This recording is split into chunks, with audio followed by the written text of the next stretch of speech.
લોકસત્તા જનસત્તા આયોજિત વડોદરા ફેમિલી ફેસ્ટમાં આજે આપણી સાથે છે સ્મિત પંડ્યા, એટલે કે વડોદરાના ગુજરાતના વહાલા કિશોર કાકા. નાની ઉંમરમાં ખૂબ મોટું નામ.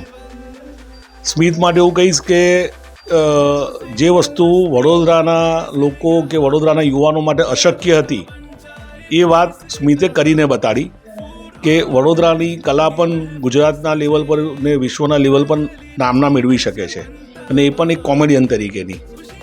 તો વડોદરાનું નામ વિશ્વ કક્ષાએ પહોંચાડનાર સ્મિત પંડ્યા સાથે આપણે 2 મિનિટ વાત કરીશું. સ્મિત, welcome to Loksatta Jansatta show. મારો પહેલો સવાલ છે કે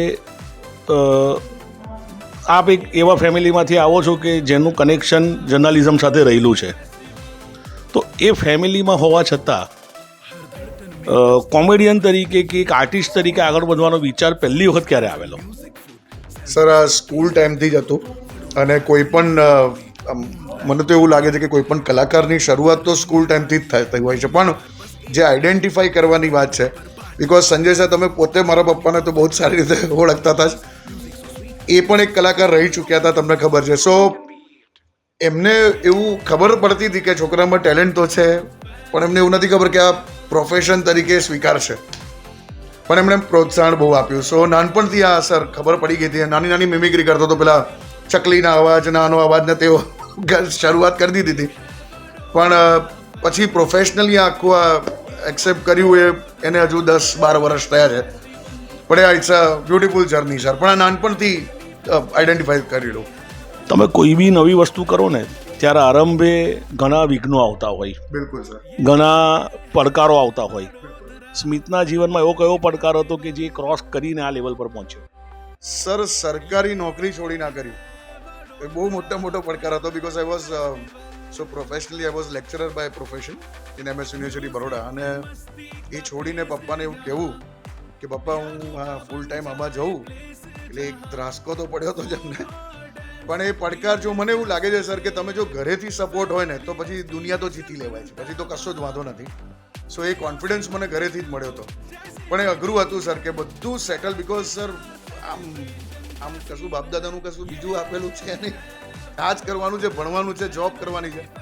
એમાં કંઈક જુદું એકદમ ફિલ્ડ લેવું એ it was a challenging thing. પણ થયું સર. મને સમય આપ્યો, મને એવો સપોર્ટ આપ્યો ઘર તરફથી, એટલે આવું થઈ ગયું. બાકી સરકારી નોકરી છોડી ના કરવું, ઇટ વોઝ વેરી અનસર્ટન એમ. પણ થઈ ગયું સારું. આર્ટ, કલા અને એમાં પણ મિમિક્રી. ગુજરાતમાં મિમિક્રીનું નામ લઈએ ને તો ખાલી એક જ નામ લોકોના મોઢે હતું, શ્રી રમેશ મહેતા. બરાબર છે. લોકોને એ હાસ્ય કલાકારના જોનરમાંથી બહાર લાવી અને કિશોર કાકા તરફ ઢાળવા એ બહુ મોટી ચેલેન્જ હતી. તમને એ કેવું લાગ્યું કે જ્યારે લોકો તમને કિશોર કાકા તરીકેની અલગ ઓળખ મળી અને રમેશ મહેતા તરફ પછી સીધું કોઈ ગુજરાતનું પોપ્યુલર કેરેક્ટર હોય તો એ કિશોર કાકા છે? કેવું ફિલિંગ છે? સર, અદ્ભુત. પણ રમેશ સર તો ઇઝ અ લેજન્ડ, એક સવાલ જ નથી. પણ આવું નથી ખબર કે સર આટલું મોટું ક્લિક થઈ જશે. આ બહુ રેન્ડમ મિત્રો માટે બનાવેલું કેરેક્ટર હતું 2006માં. એ પણ આપણે વડોદરામાં ફતેગંજ વિસ્તારમાં મિસ્ટર પફની જે દુકાન છે ને સર, અંદર એક કાકા આવા બેસતા હતા. એટલે કિશોર કાકા જેવો અવાજ નહોતો, પણ એનો એટીટ્યુડ.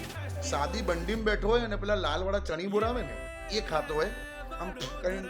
અને કહે શું ખબર, મારા જીવનમાં 2 શોખ છે, સારા કપડાં પહેરવાના અને સારું ફ્રૂટ ખાવાનું. ચણી બોરને તો ફ્રૂટમાં ગણતો હતો. એ એટીટ્યુડ ત્યાંથી પકડ્યો ને કિશોર કાકા એકદમ રેન્ડમ ચાલુ કર્યું. અને ત્યારે આટલું સાત્વિક કેરેક્ટર નહોતું. હા સર,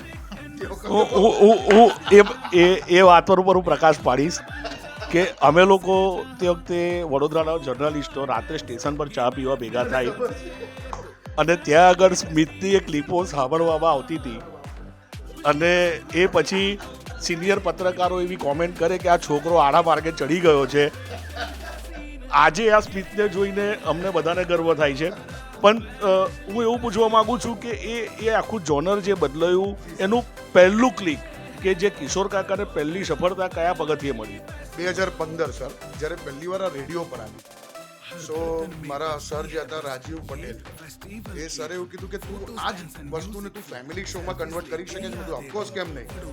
અને પછી એ પ્રયોગ કર્યો અને આજે એ કેરેક્ટર્સને 2 નેશનલ એવોર્ડ મળ્યા છે. એટલે I mean it's a big thing. અને મને એટલું તો મારે દર્શકને એટલું કહેવું છે કે તમારો કોઈ પણ આઈડિયા ફાલતુ નથી હોતો, તમે એને કેવી રીતે નર્ચર કરો છો ને દેટ ઇઝ ઇમ્પોર્ટન્ટ. એટલે તમને કોઈ એવો થોટ આવતો હોય ને તો એ લખી રાખજો કે નકામો થોટ નથી.